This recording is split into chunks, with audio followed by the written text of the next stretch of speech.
Bonjour à tous et bienvenue dans notre émission Le Rendez-vous des entrepreneurs. Nous vous proposons un programme qui a pour objectif de répondre aux problématiques des chefs d'entreprise afin de partager les astuces à connaître et les pièges à éviter dans le cadre de votre activité. Pour cette émission, nous avons choisi d'aborder une thématique d'actualité. En France, on dénombre 36% d'entreprises défaillantes par rapport à l'année précédente. La Martinique détient le malheureux record de plus 58% d'entreprises défaillantes en 2023. Chef d'entreprise, comment se relever après une difficulté d'entreprise? Bonjour Claire Montesinos, bienvenue sur notre plateau. Bonjour Géraldine. Enchantée de ton invitation, merci. Alors, pourrais-tu te présenter en quelques mots? Oui, tout à fait. Donc, je suis chef d'entreprise. J'ai une petite holding et je travaille sur l'investissement, mais aussi au travers d'une autre société sur le développement logiciel et la communication. Et surtout, je suis ici auprès de toi parce que je suis présidente d'une association qui s'appelle 60 000 rebonds Antilles-Guyane. 60 000 rebonds dont je fais partie aussi. Exactement, tu es une de nos bénévoles et on te remercie pour ça parce qu'aujourd'hui, tu nous donnes un petit coup de pouce pour mieux faire connaître le message. Très bien.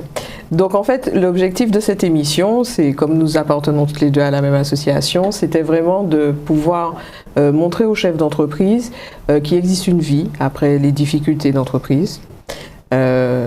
Parce que moi, dans le cadre de ma profession, je les côtoie, je les vois en tant qu'expert comptable.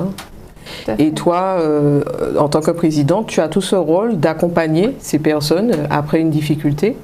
Donc, est-ce que tu peux expliquer déjà quels sont les types de difficultés que rencontrent les chefs d'entreprise quand ils ont connu une fermeture d'entreprise?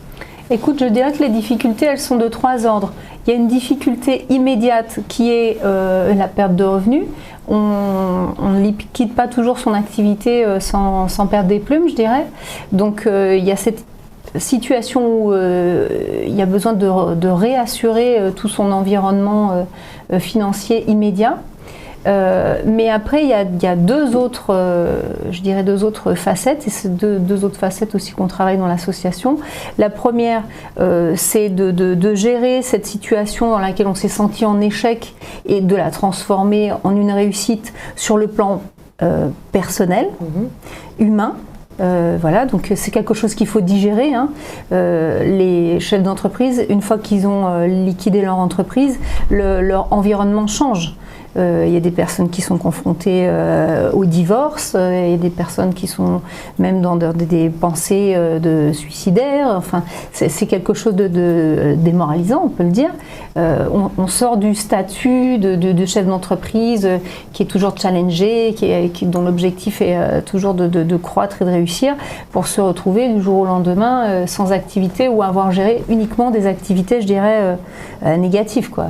On a peur d'aller ouvrir sa boîte aux lettres, etc. Donc ça, c'est tout le côté humain.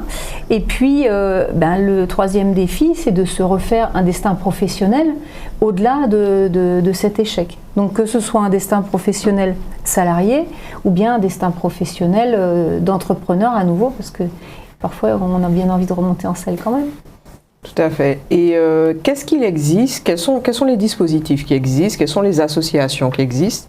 En tout cas, quelles sont aujourd'hui en Martinique, en Guadeloupe, les possibilités qu'ont les chefs d'entreprise quand ils ont connu une difficulté? Je sais qu'il y a d'autres associations qui accompagnent. Et est-ce qu'il existe aussi des soutiens ou des aides à l'accompagnement? Est-ce que tu peux nous en dire plus? Alors, en termes de structures associatives, je vais surtout pouvoir te parler des structures avec lesquelles nous sommes partenaires. 60 000 rebonds, je le disais, accompagnent le chef d'entreprise lui-même, mais il y a des structures qui vont venir accompagner plutôt l'entreprise et le projet d'entreprise, comme par exemple Réseau Entreprendre. On est partenaire aussi des CCI, donc on le sait bien, les CCI, elles ont différents ateliers, différents accompagnements de la création, mais aussi des ateliers qui vont accompagner les différentes compétences du chef d'entreprise. On a une association partenaire qui est l'UDE-MEDEF, donc qui va réunir ici un petit peu tout l'écosystème finalement des entrepreneurs, donc se remettre aussi au contact et au relationnel des autres chefs d'entreprise. On a aussi un partenariat fort avec le tribunal de commerce, parce que c'est en fait la première étape quand on se met en procédure de sauvegarde.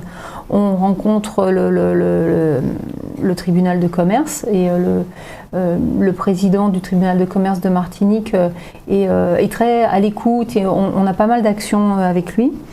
Et puis, j'espère n'avoir oublié personne, mais on a aussi des partenaires qui nous soutiennent financièrement et avec qui on fait des ateliers. C'est le cas du Crédit Agricole de Martinique-Guyane, c'est le cas de la mutuelle UFR. Donc on a aussi des partenaires qui sont à la fois des partenaires financiers, mais qui aussi souhaitent accompagner leurs clients auprès de qui ils n'ont pas pu rester, un peu comme un expert comptable qui est face à la fin de l'entreprise et qui pourtant pense à l'humain qui se trouve derrière. Tu nous as détaillé en fait les structures qui peuvent accompagner les entreprises en difficulté, mais est-ce que tu peux préciser à quel moment chacune d'entre elles interviennent? Oui, tout à fait. Eh bien, si on prend le cas de Réseau Entreprendre, c'est l'entrepreneur qui, dans son rebond, a déjà choisi de faire un retour à l'emploi vers l'entrepreneuriat. Et donc, Réseau Entreprendre peut l'accompagner sur son nouveau projet. Des structures comme la CCI, c'est un peu tout au long du projet qui peuvent accompagner. Surtout dans les CCI, il y a aussi les Team France Export pour pouvoir aller vers l'international. Si on parle du MEDEF, c'est pareil, c'est sur toute la vie de l'entreprise. Si on parle de UFR ou bien Crédit Agricole, c'est plutôt, je pense, pour que les salariés de ces entreprises-là comprennent mieux leurs clients chefs d'entreprise, et en particulier au moment où ils sont en difficulté. Donc je dirais que c'est avant 60 000 rebonds. Et le tribunal de commerce, c'est lui qui nous passe le témoin quand le moment de la fin de vie de l'entreprise est prononcé, pour pouvoir, encore une fois, derrière cette entreprise qui est une personne morale, dire à la personne physique qui était le chef d'entreprise qu'il y a une vie après et qu'il y a un projet à entrevoir après.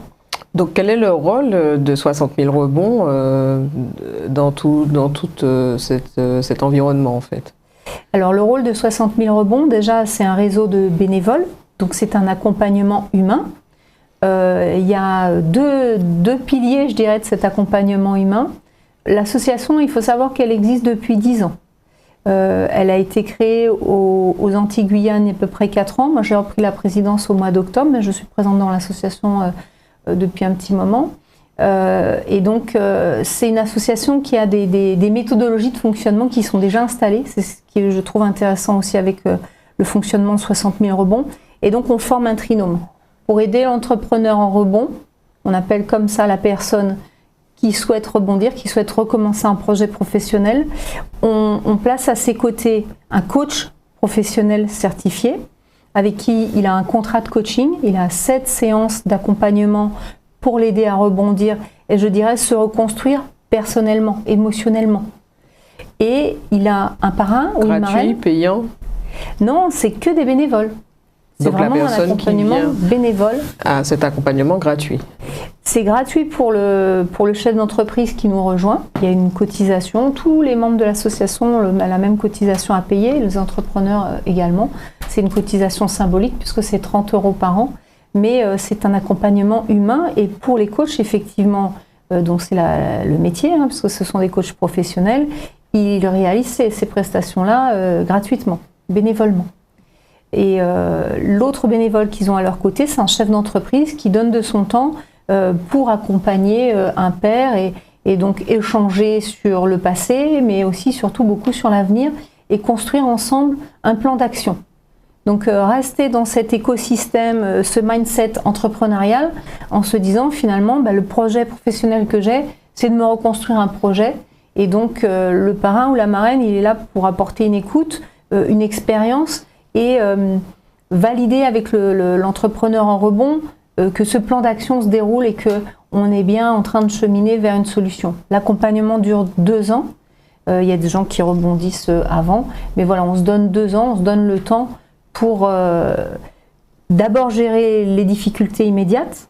C'est la pyramide de Maslow, il faut commencer par pouvoir se nourrir et puis ensuite, dans un deuxième temps, pouvoir envisager son avenir professionnel à moyen terme.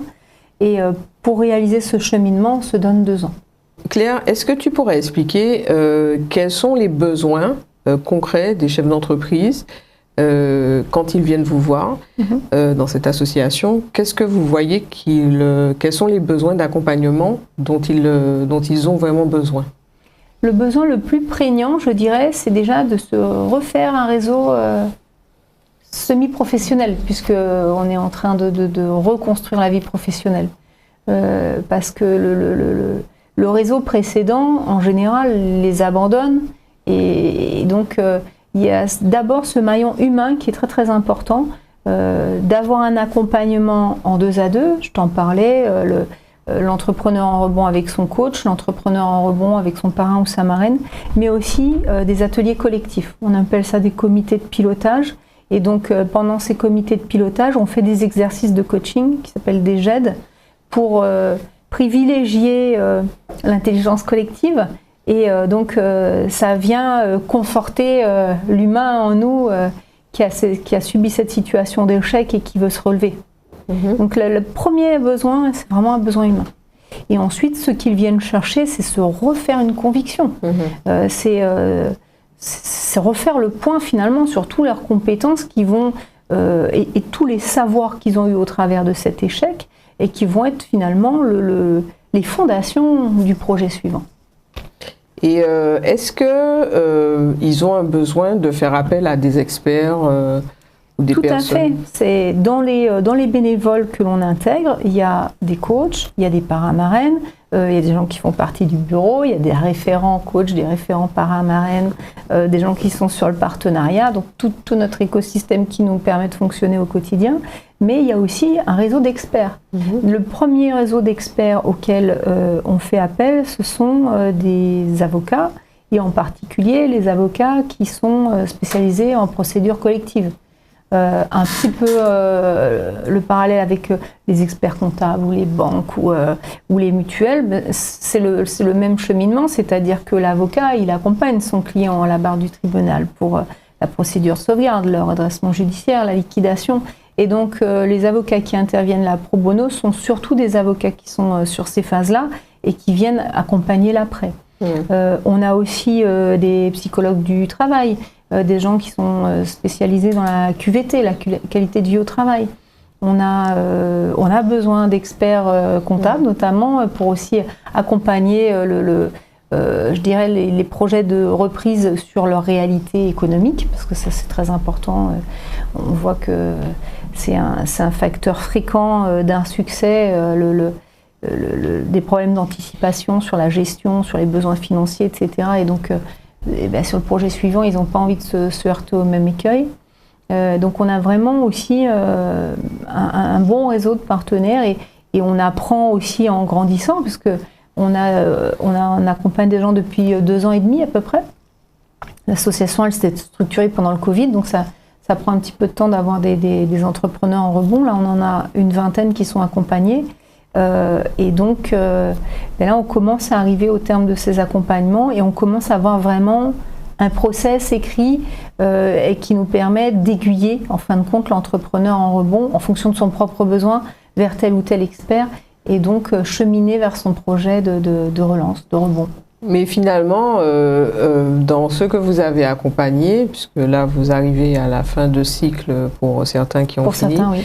Est-ce qu'ils vont plus vers un nouvel emploi ou ils se lancent dans une nouvelle entreprise? Eh bien, et 50-50. Ah oui, d'accord. 50-50. Il y en a qui se relancent vers une nouvelle entreprise. Les difficultés qu'ils ont, c'est de se refaire financer par les banques. Voilà. Et c'est là que l'envergure nationale de 60 000 rebonds nous aide, puisque 60 000 rebonds, c'est une fédération nationale avec 10 associations régionales.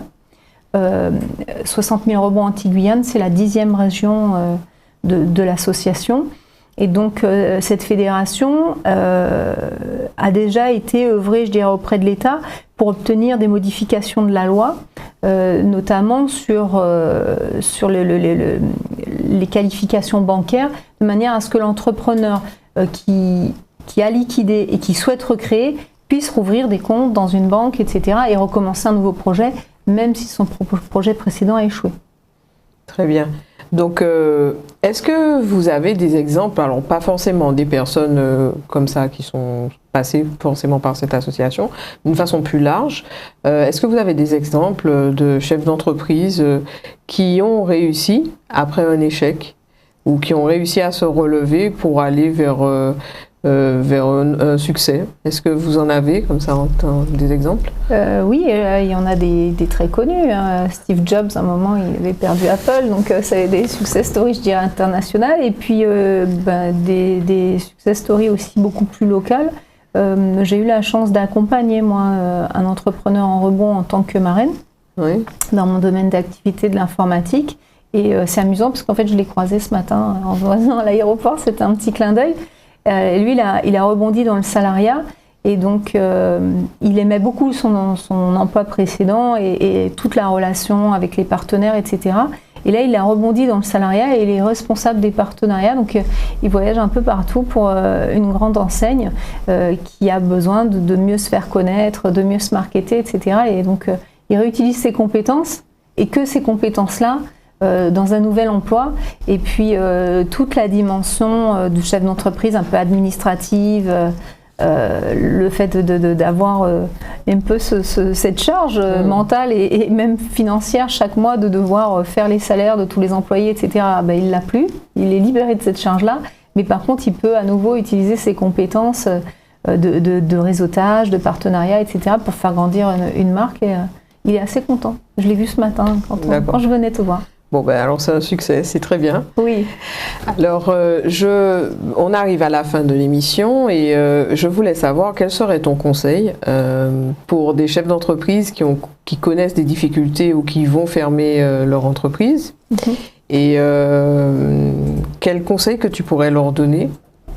Alors, je dirais que déjà, le premier conseil, c'est de continuer à communiquer. Parce que la première chose qu'on a envie de faire, c'est de se refermer et c'est de faire un petit peu l'autruche, quoi, de mettre sa tête dans le sable pour ne plus voir tous les problèmes qu'on a autour. Au contraire, eh ben, il faut se dire, bon, ben, je suis déjà dans une situation difficile, j'y suis, c'est comme ça. Je préfère ouvrir mes courriers, aller voir mon banquier, aller voir mes fournisseurs, parce que en fait, bien souvent, le dialogue résout beaucoup de difficultés. Quand on s'isole, ça crée des tensions et donc le fait de pouvoir finalement par la communication recréer du lien, ça peut soulager pas mal de choses. La deuxième, c'est de relativiser, c'est-à-dire que la chose la plus importante à préserver, c'est votre santé. On a fait il n'y a pas longtemps une conférence sur la santé du dirigeant, c'est un sujet qui résonnait chez pas mal de personnes. Faut pas vous tuer à la tâche pour sauver l'entreprise à tout prix. C'est une entreprise, c'est pas un bébé, c'est pas un humain. Et voilà, il y a de la casse, mais comme on dit, c'est que matériel. Et donc il faut impérativement se recentrer sur soi-même en se disant, ben moi, je suis toujours là, j'ai mes deux mains, mes deux jambes, ma tête est là, et donc peut-être que je vais repartir de zéro, mais c'est pas grave, je vais me remonter, quoi. Il y a quelque chose d'assez marquant qu'on est en train de monter. C'est pas encore gagné parce que on n'a pas toutes les finances pour faire ces projets-là, mais j'espère qu'on va réussir à le faire. On est en train d'essayer de faire un partenariat avec LB Développement qui intervient dans les prisons. Et donc, pour financer nos campagnes de dons, on est en train de faire appel à un call center qui est à la prison de Ducos, ici en Martinique, mais également à la prison de la Hajaille en Guadeloupe, où il y a 10 détenus qui font des campagnes d'appel et qui apprennent le métier de téléconseiller. Et donc, on aimerait qu'ils puissent faire une campagne d'appel pour les entrepreneurs en rebond. Je pense que la situation de quelqu'un qui est détenu, abstraction faite de la peine, de la chose qu'il a emmené là, si lui, il a suffisamment de motivation pour se former depuis le centre pénitentiaire et donc voir déjà vers l'avenir alors qu'il est encore en détention, nous qui sommes chefs d'entreprise, on peut relativiser en disant moi par exemple je suis libre de recommencer quelqu'un d'autre, excusez-moi, de recommencer quelque chose d'autre. Et le plus important à préserver, c'est nous-mêmes en fait. C'est ne pas se casser moralement, c'est ne pas se casser physiquement, garder notre estime de nous, garder nos proches qui sont importants, et puis faire ce tri entre, oui, peut-être des gens qui étaient sympas avec nous tant qu'on avait une entreprise super florissante. Si aujourd'hui ils sont pas super sympas, c'est peut-être pas très grave de les perdre, mais de se recentrer sur les fondamentaux. J'ai un message à faire passer au travers de ce média, et je te remercie encore de nous donner une tribune, c'est celui du financement. Nous sommes une association, on est financé uniquement à partir de dons d'entreprises, de dons de personnes. Aujourd'hui, on n'est pas une association autonome et on a vocation à l'être. Donc on cherche des moyens. Tu l'as dit tout à l'heure, il y a 58% d'entrepreneurs en procédure de sauvegarde ou en RJ ou en LJ en 2023 par rapport à 2022 en Martinique. Et pour autant, on n'a pas suffisamment de fonds pour se financer. Donc on recherche des partenaires.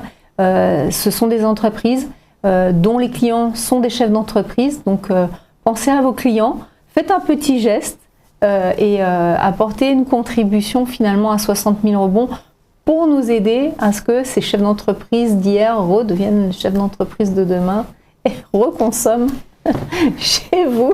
C'est le message que je vais passer aux corporates qui pourraient nous aider. Bon, très bien, Claire. Je pense que ça a été très clair. Ah oui. Le message est passé. En tout cas, je te remercie pour ta participation à l'émission et puis je te souhaite une belle continuation. Merci infiniment de ton invitation. À bientôt. Entrepreneurs, j'espère que cette émission vous a permis de vous éclairer dans l'évolution de votre activité. Quant à nous, nous nous retrouvons le mois prochain pour une nouvelle émission. Et n'oubliez pas, demain, c'est aussi entreprendre.